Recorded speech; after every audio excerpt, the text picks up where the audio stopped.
Hi అండి, నమస్తే. Welcome to my channel. ఈరోజు నేను మీకు ఒక సింపుల్ మష్రూమ్ గ్రేవీ కర్రీ ఎలా ప్రిపేర్ చేయాలో చూపించబోతున్నాను. ఫస్ట్గా స్టవ్ ఆన్ చేసి ప్యాన్ పెట్టి అందులో చిన్నగా కట్ చేసుకున్న ఆనియన్, టమాటా యాడ్ చేసి అందులో ఒక చిన్న tea glass of water add చేసి మూత పెట్టి ఒక 5 to 10 minutes బాగా కుక్ చేసుకోవాలి. ఇక చూస్తున్నాం కదా, అలా ముక్క సాఫ్ట్గా అయ్యే వరకు కుక్ చేసుకోవాలి. నెక్స్ట్ స్టవ్ ఆఫ్ చేసేసి ఇందులోనే కొంచెం కాజు యాడ్ చేసుకుని మూత పెట్టి ఇది పూర్తిగా చల్లారే వరకు పక్కన పెట్టుకోవాలి. నెక్స్ట్ ఇలా పూర్తిగా చల్లారాక దీన్ని ఒక మిక్సీ జార్ తీసుకుని అందులో చాలా ఫైన్ పేస్ట్ లాగా మిక్సీ పట్టుకోవాలి. మీకు కావాలంటే ఇందులో కొంచెం వాటర్ యాడ్ చేసి మిక్సీ పట్టుకోవచ్చు. మీకు టేస్ట్ ఇష్టమైతే అల్లం వెల్లుల్లి కూడా ఇందులోనే యాడ్ చేసి మిక్సీ పట్టుకోవచ్చు. ఇక చూస్తున్నాం కదా, అలా ఫైన్ పేస్ట్ లాగా మిక్సీ పట్టుకోవాలి. నెక్స్ట్ మళ్ళీ స్టవ్ ఆన్ చేసి ప్యాన్ పెట్టి అందులో జస్ట్ 1 tablespoon ఆయిల్ యాడ్ చేసి అందులో జీరా యాడ్ చేసుకోవాలి.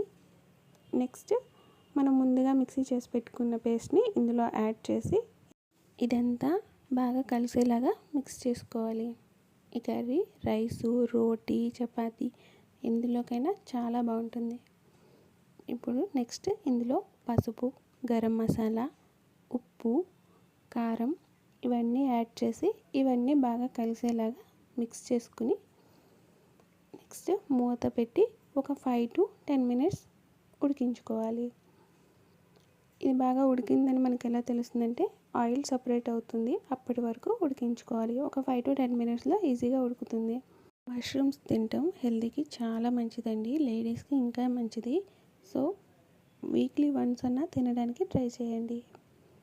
నెక్స్ట్ ఇక్కడ చూసారు కదా, ఇక్కడ చూపిస్తున్నట్టు ఆయిల్ సపరేట్ అయ్యాక మనం ముందుగా క్లీన్ చేసి కట్ చేసుకున్న మష్రూమ్ పీసెస్ని ఇందులో యాడ్ చేసేసి ఇవన్నీ బాగా కలిసేలాగా మిక్స్ చేసుకోవాలి. ఇది మళ్ళీ మూత పెట్టి ఒక 5 to 10 minutes కుక్ చేస్తే రెడీ అయిపోతుందండి.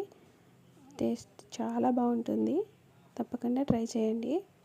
లాస్ట్కి ఇందులో కసూరి మేతి యాడ్ చేసేస్తే మన simple mushroom gravy curry ready అయిపోతుంది.